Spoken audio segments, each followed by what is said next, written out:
Good morning. এখন আমি আছি বাঘমুন্ডির অযোধ্যা মোড়ে। আমরা কালকে পুরুলিয়া থেকে অযোধ্যা পাহাড় এসেছিলাম। তো আজকে সেকেন্ড দিন, আমরা আজকে এই কান্তি হোটেল ছাড়ছি, কান্তি লজ। এই ছিল আমাদের কাকা, আমাদের অনেক হেল্প করেছে কাল থেকে, ঠিক আছে। তো আজকে আমরা শুরু করতে চলেছি আমাদের দ্বিতীয় ব্লগ।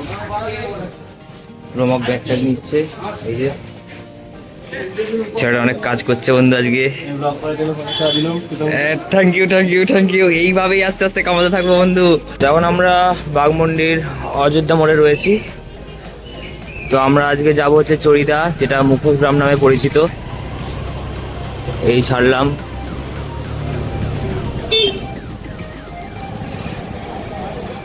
এইটা বাঘমুন্ডির মেন রোড, আর মেন রোড। আমরা অযোধ্যা মোড় থেকে বেরোলাম। এটা হচ্ছে অযোধ্যা মোড়। ওইটা দিয়ে অযোধ্যা পাহাড় যাওয়া যায়। আর এখন আমরা এই মুখোশ গ্রাম মানে চড়িদার দিকে রওনা দিলাম। প্রায় 4 কিলোমিটারের পথ। কাল খুব বৃষ্টি হয়েছে।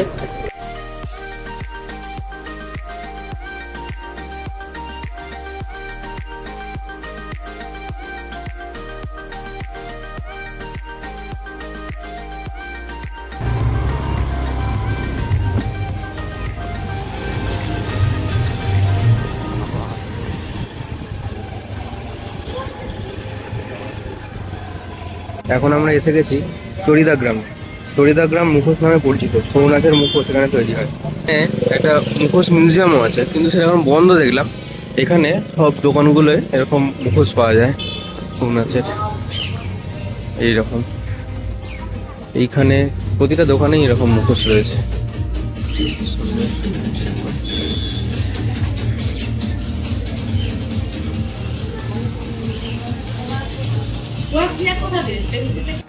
আমরা একটা দোকানে ঢুকলাম, ঢুকে একটা মুখোশ কিনলাম।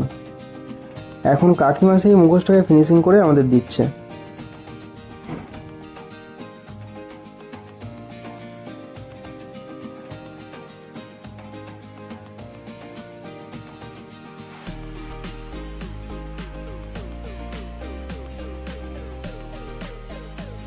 মুখোশ গ্রামের মধ্যে দিয়ে চলেছি দুজনে।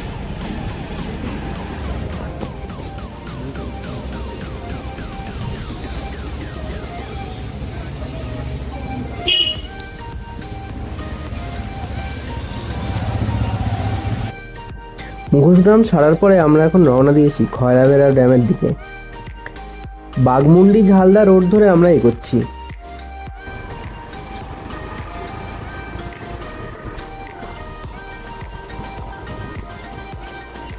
আমরা এখানে পাহাড়টা ডিঙাবো। আমরা এখন খয়রাবেড়া ড্যামের দিকে যাচ্ছি। এখানে রাস্তার মাঝখানে হঠাৎ একটা জায়গায় দাঁড়িয়ে গেলাম এই দৃশ্যটা দেখে। সামনে চ্যামটাবুড়ো, পুরুলিয়ার সর্বোচ্চ পিক। আর এদিকে একটা গাছপালা আছে বেশ ভালো। সামনে ক্ষেত হচ্ছে, এখানে কচু চাষ হচ্ছে, কচু গাছ। কচু এরকম করে চাষ হচ্ছে কোনোদিন দেখিনি। প্রীতম ভালো করে পর্যবেক্ষণ করার চেষ্টা করছে। কি দারুণ দৃশ্য। আর আমি কিছু যদি না বলি তাহলে এখানে প্রকৃতির আওয়াজটা ভালো শোনা যাবে।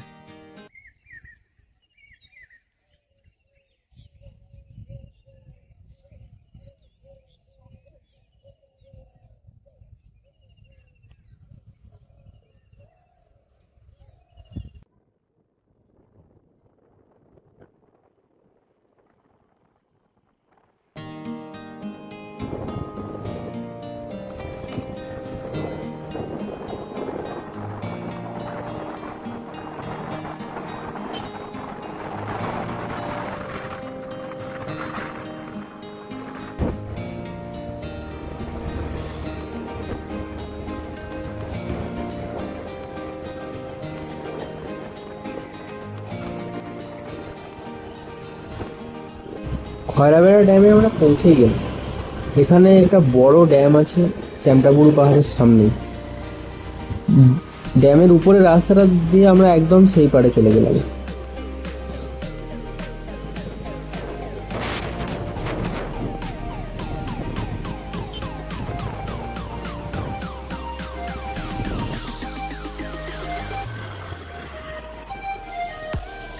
আমরা এখন এলাম খয়রাবেড়া ড্যামে। এখানটা দারুণ লাগছে, আর কিছু বলার আছে এইখানে। এই হলো চ্যামটা বুরু, পুরুলিয়ার সর্বোচ্চ পাহাড়। শালবনে তো নতুন পাতা এসছে, কি দারুণ লাগছে। আর এইখানে লক গেটটা আছে, এখানটা এই জলটা বেরোয়। এদিকে ড্যাম শুকনো, আর এদিকে ড্যামে জলে জল।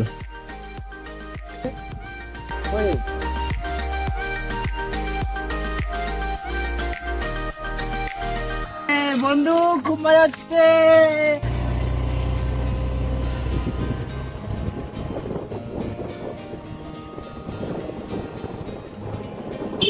আমরা এখন খয়রাবেড়া ড্যামের কাছে আছি।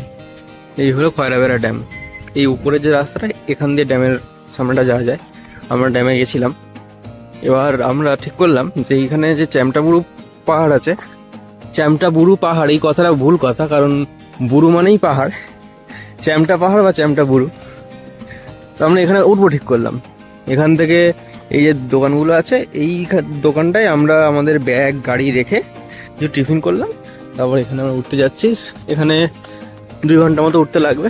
দেখা যাক আমাদের পুরুলিয়ার সর্বোচ্চ পিক চ্যামটাবুরু, এতে উঠতে ওখানে বলছিল একটা ওরা কেমন guide এক্সপিরিয়েন্স নিতে, হয়। but নতুন এক্সপিরিয়েন্স হবে, হুম। গাইড না নিয়ে যাই। আর এখানে আর গাইড গাইডের জন্য ওখানে নাম্বার নিয়ে রেখেছি, যদি কোনোভাবে ফেঁসে যাই ওদেরকে কল করলে ওরা চলে আসবে। চ্যামটাবুরুর ট্রেক শেষ করে আমরা পৌঁছে গেলাম চ্যামটাবুরুর মাথায়। পুরোটা উঠতে আমাদের প্রায় 1.25 ঘন্টা সময় লেগেছে। এই ট্রেকের পথ, অভিজ্ঞতা আর ছোটোখাটো চ্যালেঞ্জগুলোকে নিয়ে আলাদা একটি ব্লগ আনবো খুব শিগগিরই। সেই আপডেট সবার আগে পেতে চ্যানেলটিকে সাবস্ক্রাইব করে রাখুন। আমরা অযোধ্যা পাহাড়ের সর্বোচ্চ যে জায়গাটা চ্যামটাবুরু, তার উপরে উঠেছিলাম। এইটা একটা সাইড থেকে বসে বসে ভিউ পাওয়া যাচ্ছে। এখান থেকে পুরো অযোধ্যা পাহাড়ের রেঞ্জটা দেখা যাচ্ছে। প্রীতম এখানটা বসে আছে, ভিউ এনজয় করছে। ওইখানে নিচে খয়রাবেড়া ড্যামটা। প্রীতম, খয়রাবেড়া ড্যামের কাছে গেলাম। তারপর ওখানে গিয়ে চ্যামটাবুরু পিক ট্রেকটা করার ইচ্ছা হলো। ট্রেক করলে ভুল হবে, হাইকিং। আমরা ওই হাইকিংটাও করলাম, করতে প্রায় 4 ঘন্টা সময় লাগলো। আমরা ঢুকেছিলাম 10:30টার সময়, এখন 4টে বাজে। আমরা বেরোচ্ছি, শিলিংসেরের পথে আমরা যাচ্ছি। এখন আকাশ প্রচন্ড মেঘলা করে এসছে, ওই জন্য তো অন্ধকার লাগছে। 4:30 মতো বাজে, তাতেই এত অন্ধকার। এদিকে পশ্চিম আকাশটা খুব দারুণ লাগছে, কিন্তু এদিকে আকাশ পুরো অন্ধকার, এদিক থেকেই মেঘ নেমেছে। আর আমাদের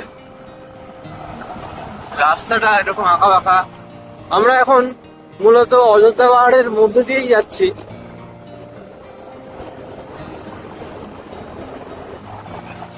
ওই দিকের আকাশটা সবথেকে দারুণ লাগছে। টিপ টিপ করে বৃষ্টিও চলে এলো। সামনেই দেখা যাচ্ছে গজাবুরু পাহাড়। আমরা ওটা যখন চ্যামটাবুরুতে উঠেছিলাম, ওখান থেকে পাশ থেকে দেখা যাচ্ছিল ওই মাথাটা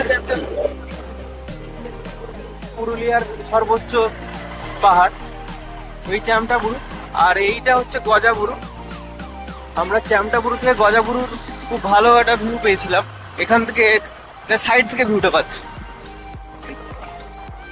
আর প্রীতম এখন এই রাস্তায় খুব ভালো ড্রাইভিং স্কিল দেখিয়ে বেশ দ্রুত যাচ্ছে।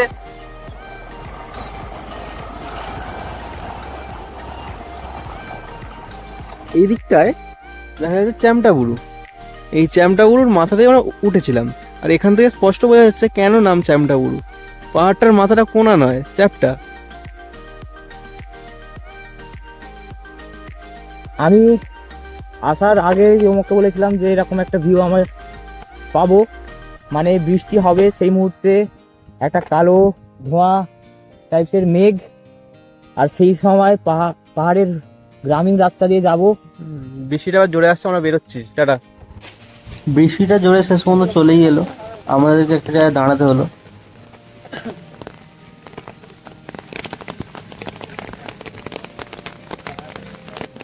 আমরা এই ঘরটা শেডটায় দাঁড়িয়ে গেছিলাম, কারণ বৃষ্টিটা খুব জোরে চলে এসেছিল। আর এখন বৃষ্টিটা একটু থেমেছে।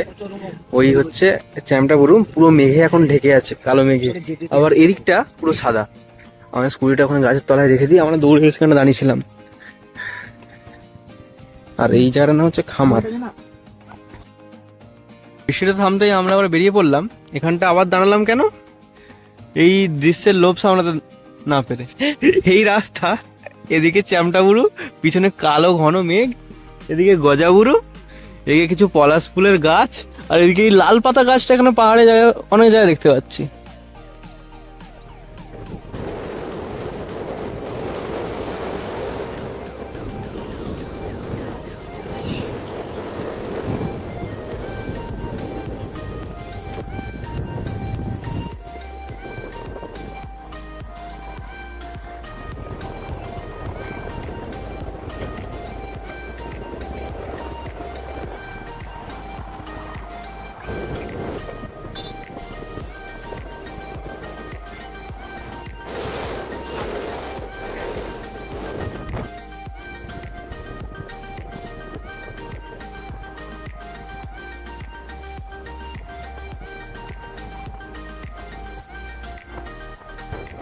খামার গ্রাম ছেড়ে জিলিং সেরেং এর পথে আর 2 কিলোমিটার মতো বাকি।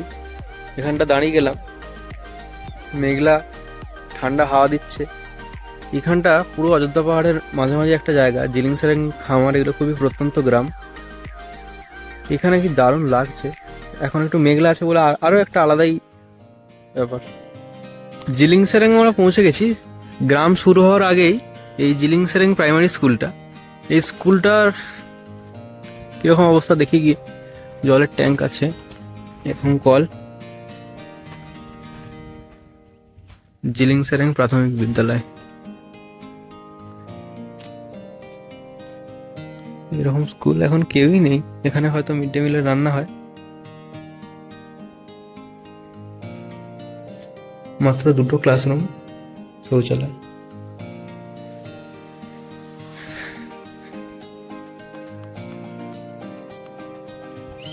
আগে মনে হয় এরকম পাথরের ঘর ছিল, ক্লাসরুম ছিল।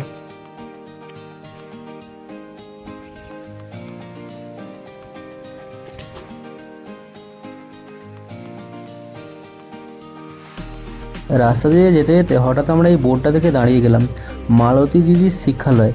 জিলিং সেরেং গ্রামের শিশুদের শিক্ষিত করার উদ্যোগ নিয়েছেন মালতী মুর্মু বা মালতী দিদি। দেখি আমরা একটু উপর দিকটা যাই।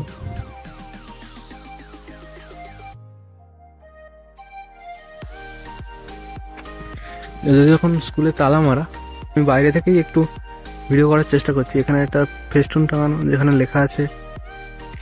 তারপর এই হচ্ছে স্কুলটা। এখানে বাংলা ভাষার অক্ষর, সাঁওতালি ভাষার অক্ষর, পণ্ডিত ঈশ্বরচন্দ্র বন্দ্যোপাধ্যায় আর পণ্ডিত রঘুনাথ মুর্মুর ছবি, ওদের ইংরাজি বর্ণমালাও আছে। আর আমরা এইটা দিয়ে উঠলাম। জিলিং সেরেং ছাড়ার পরে এখন আমরা মামুডি গ্রামে ঢুকছি।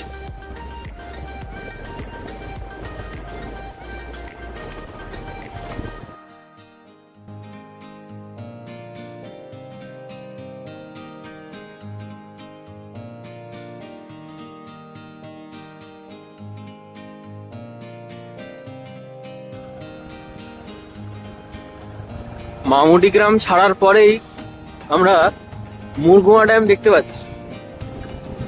কিন্তু এখন চিন্তার ব্যাপার হচ্ছে, বৃষ্টি পড়তে শুরু করেছে আর এইখানে কোনো ঘর বাড়ি নেই, কোনো দাঁড়ানোর অপশন নেই। আর ওই গজাপুরুকে আমরা ওই দিকে দেখছিলাম, এখন এই দিকে দেখছি।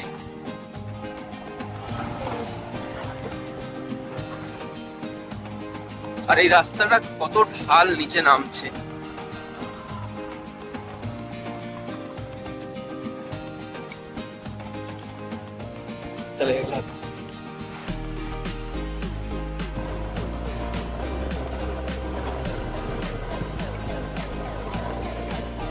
এখন প্রায় সন্ধে হয়ে এসেছে, আমরা পৌঁছলাম মুরগুমা ড্যামে। বৃষ্টি পড়ছিল, এখন বৃষ্টিটা থেমেছে। আমরা এই দোকানটায় ঢুকে কিছু খাবার অর্ডার করলাম, ম্যাগি অর্ডার করেছি। এই হলো মুরগুমা ড্যাম।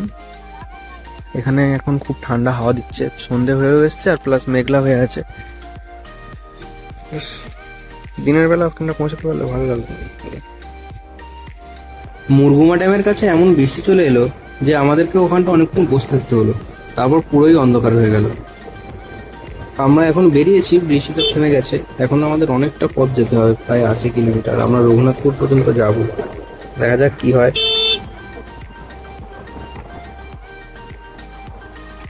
চারদিক অন্ধকার, সেই দূরে একটা শুধু গাড়ি আসছে দেখতে পাচ্ছি। আমরা এখন 7:30 নাগাদ শেষ পর্যন্ত পৌঁছালাম বেগুনকোদর স্টেশনে, সেই বিখ্যাত স্টেশন, ভুতুড়ে স্টেশন। যদিও এখন স্টেশনটার ভূত থাকার উপযুক্ত নেই, কারণ স্টেশনটা অনেক আপডেট হয়ে গেছে। এখানে একটা ওভারব্রিজ করা হয়েছে, প্ল্যাটফর্ম করা হয়েছে, যে প্ল্যাটফর্মও ছিল না। তারপর এখানে সেট করা হয়েছে, বসার সিট দেওয়া হয়েছে। মানে ভূত যদি অতীতে কখনো থেকেও থাকতো, এখন আর ভূত থাকার উপযোগী নেই। আর ওই যে হাইওয়েটা দেখা যাচ্ছে, কিছু গাড়ি যাচ্ছে, ওখানে দিক আমরা উঠবো বেগুনকোদর।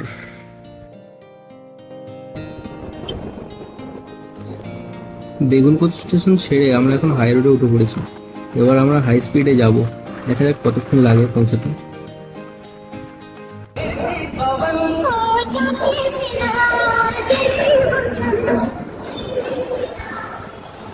80 কিলোমিটার রাস্তা প্রায় 2 ঘন্টায় চালিয়ে আমরা রঘুনাথপুর পৌঁছালাম রাত্রি 9:50। ভিডিওটা ভালো লাগলে লাইক করবে, আর চ্যানেলটার পরবর্তী আপডেটগুলো পেতে চ্যানেলটাকে সাবস্ক্রাইব করে রাখবে।